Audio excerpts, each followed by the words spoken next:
Bonjour à tous. Je vous propose de lancer les hostilités. Je vous remercie d'être venus si nombreux pour ce symposium sur l'imagerie interventionnelle proposé par General Electric cette année. Je tenais aussi à remercier les professeurs Gandhi, Vidal, Serror, ainsi que le docteur Bouvier et le docteur Bigot pour avoir accepté d'être nos speakers pour ce symposium. L'imagerie, le guidage par l'image est aujourd'hui quelque chose qui devient de plus en plus important dans la prise en charge des patients et permet d'envisager de nouvelles thérapeutiques, de nouveaux gestes. Et c'est l'objet de ce symposium aujourd'hui au travers des 3 thématiques qui vont être abordées par nos différents speakers. Donc pour ne pas perdre plus de temps, j'invite le professeur Vidal à venir parler du premier sujet. Merci. Merci. Donc le premier sujet, c'est Vincent Vidal, que vous connaissez tous, avec ses idées originaux. Donc il va nous parler, on va commencer par tout en bas, et on va monter tout en haut, après on va voir le reste. Vincent, je t'en prie. Merci, Afshin. On va commencer par le fondement, exactement. Alors, 20 minutes, je ne peux pas vous détailler les indications, les résultats, la surveillance à la fois de ces 2 techniques. Donc, les techniques sont plus ou moins complexes, complexes pour la prostate, beaucoup moins complexes pour Ambroid. Ça va être assez dépendant de l'expérience de l'opérateur. Bon, pour Ambroid, j'ai une bonne expérience. Pour la prostate, j'ai une mauvaise expérience, parce qu'on commence, on a fait 5 patients. Et c'est finalement ça qui est assez intéressant, parce que je vais vous montrer comment j'ai essayé d'appréhender cette problématique avec l'imagerie.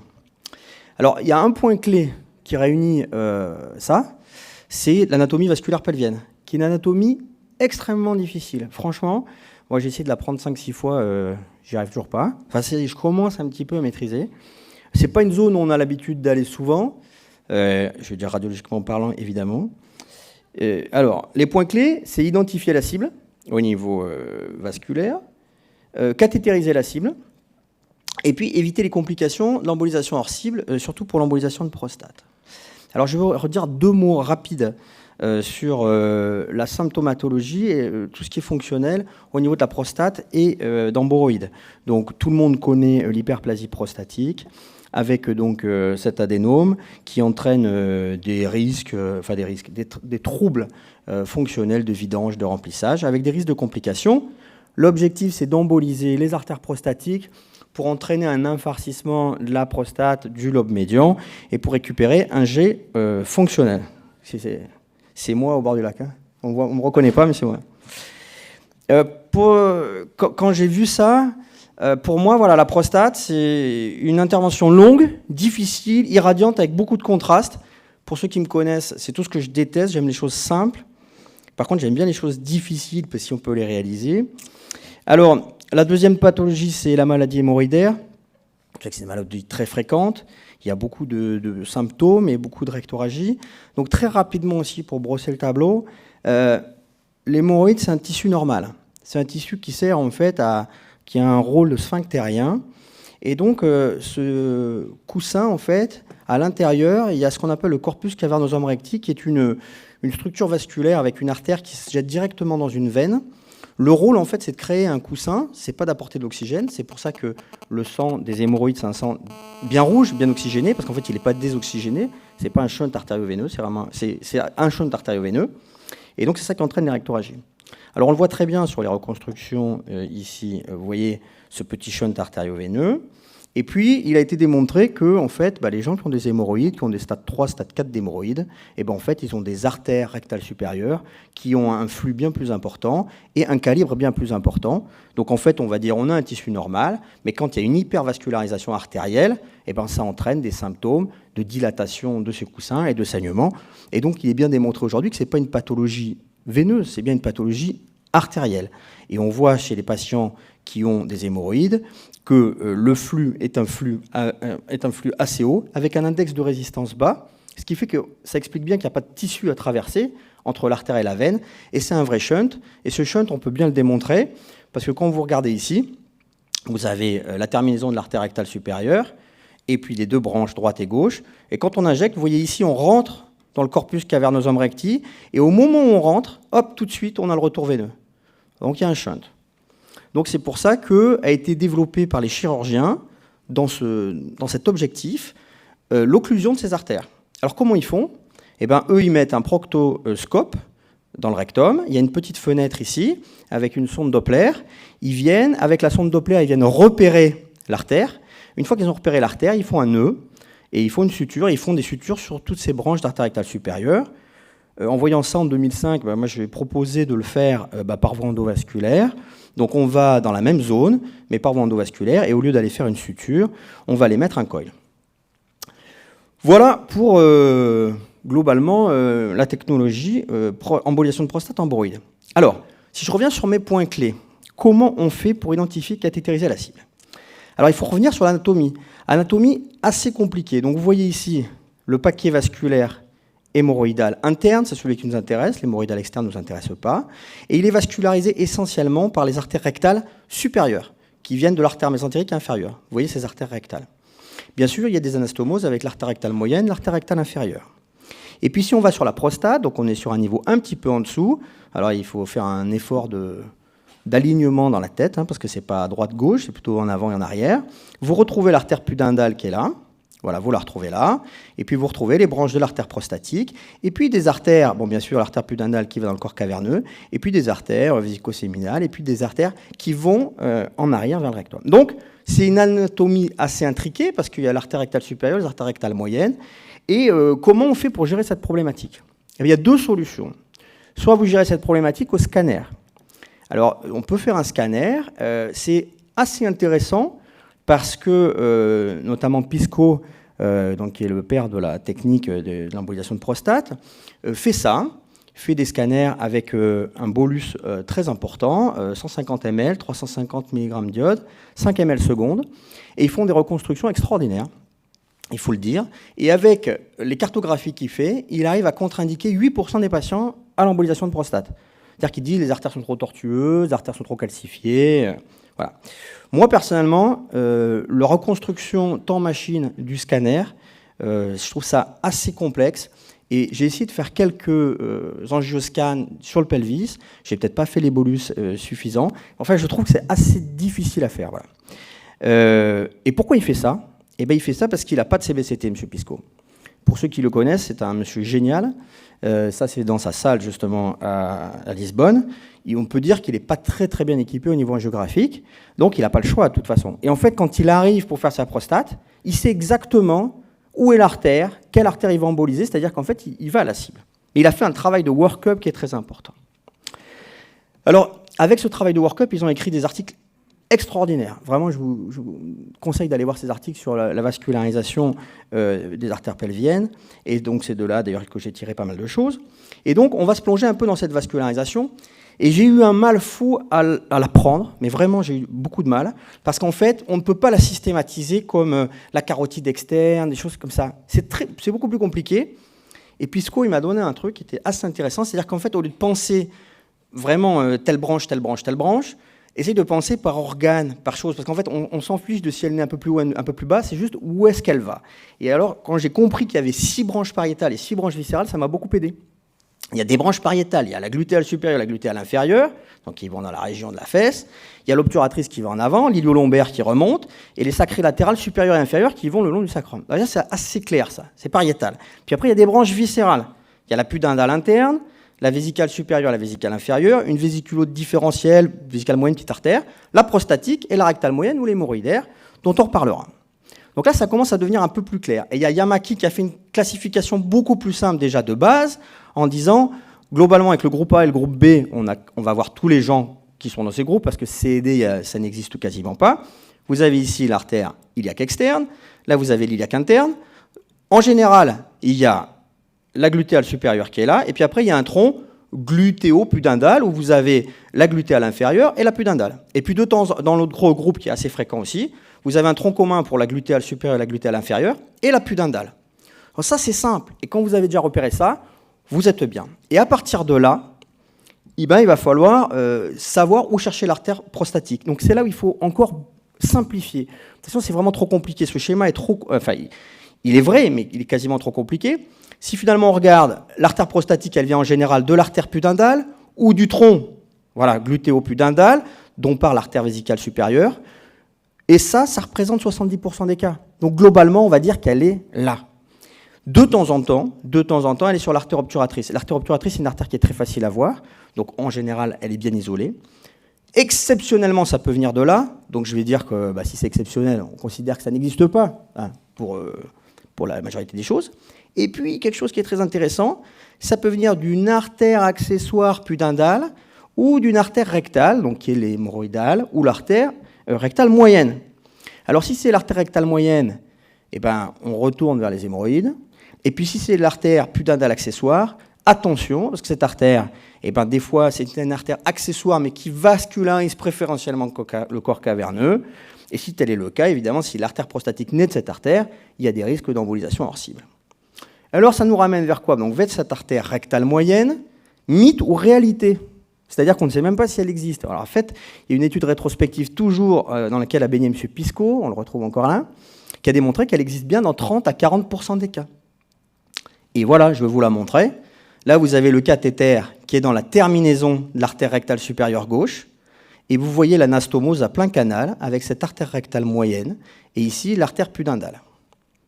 Donc, globalement, ce que j'ai essayé de vous montrer ici, c'est la dualité entre quelque chose d'extrêmement complexe au niveau anatomique, et puis finalement, quelque chose avec lequel il va falloir...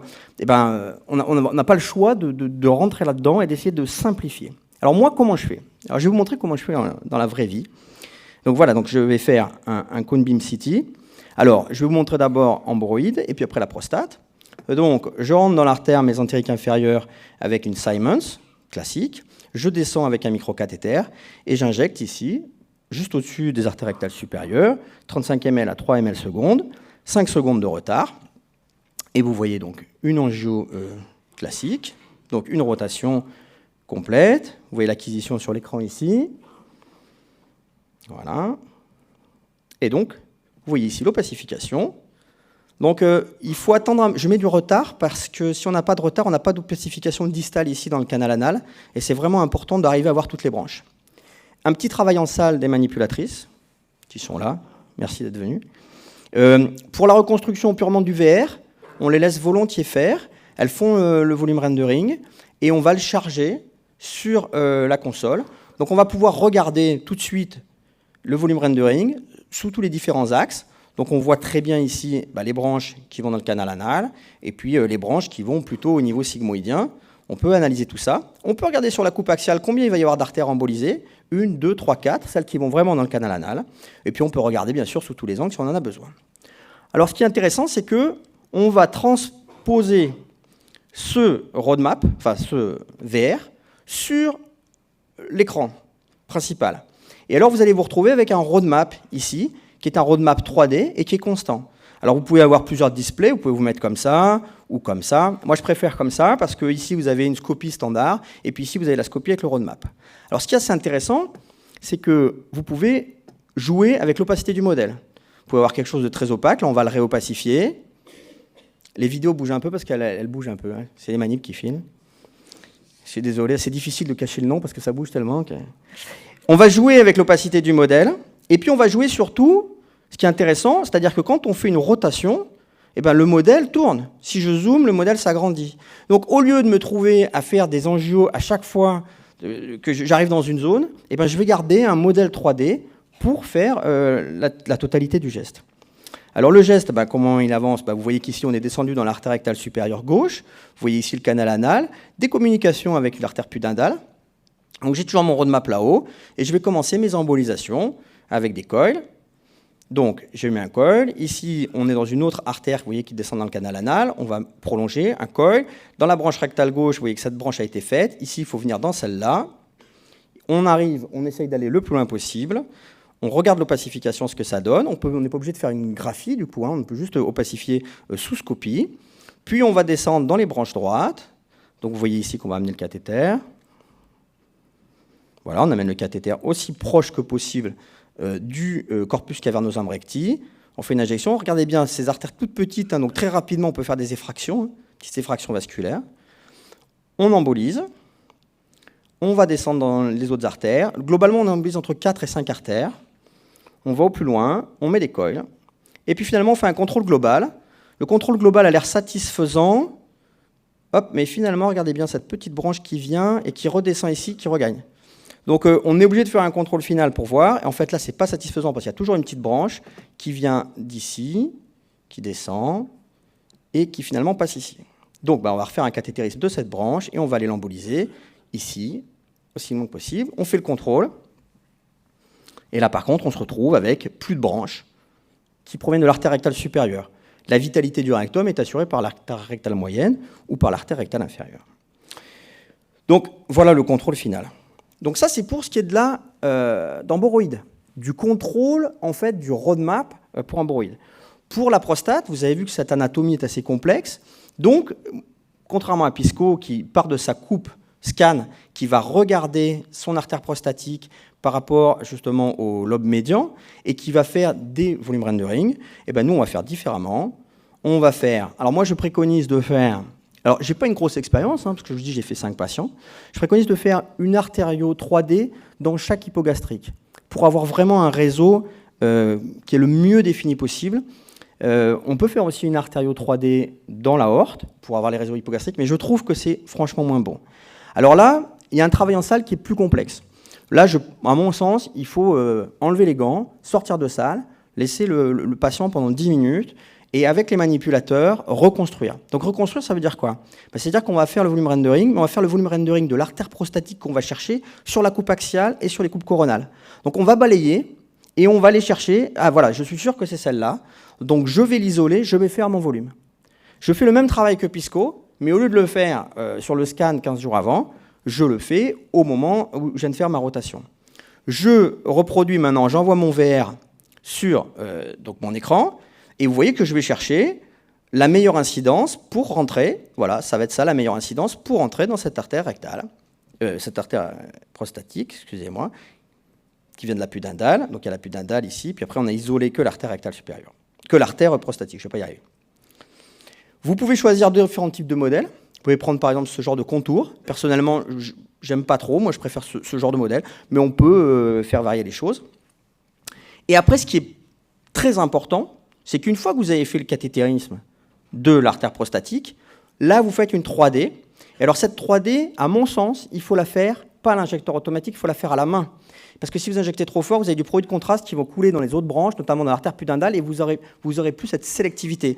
Donc je poursuis vraiment, on injecte doucement à la main pour voir le remplissage que de l'artère prostatique. Et ça permet de faire quoi? Eh bien ça permet de faire du coup des coupes que sur la prostate. Et quand on a ça, on voit très bien le lobe médian. Et quand on voit le lobe médian, on voit qu'il n'y a rien d'autre qui est vascularisé par cette artère. Voyant que rien n'est vascularisé par cette artère, ça vous donne de la sécurité pour faire l'embolisation. Alors ça, je crois que c'est vraiment important. Et puis après, le contrôle, toujours pareil, les contrôles post-procédure avec des billes, attention, c'est pas la peine d'envoyer de l'hyperpression dans des territoires dans lesquels vous avez mis des billes, c'est plus dangereux qu'autre chose.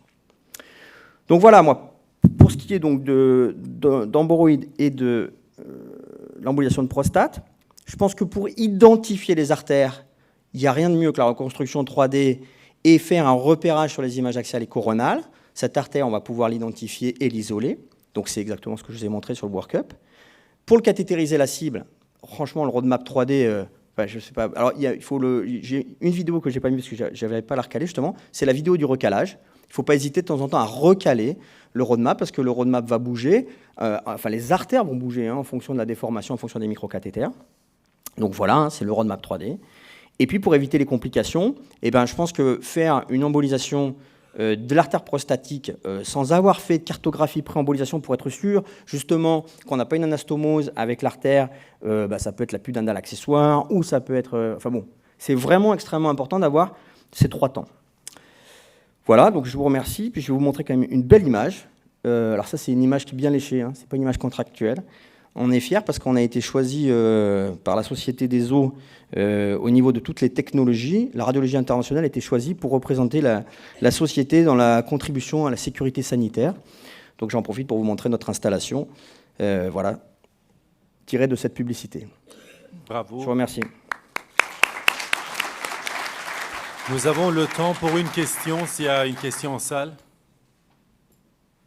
Alors moi, je voudrais te féliciter, Vincent, parce que on t'avait un peu maudit pour les voies veineuses que tu nous avais importées des États-Unis qui qui encombrent les salles, mais qui les occupent, grâce à toi. Maintenant, que ce soit Pisco et toi, vous nous emmenez 2 nouvelles très belles indications à la radiologie interventionnelle, et je voudrais t'en féliciter parce que ça commence à prendre.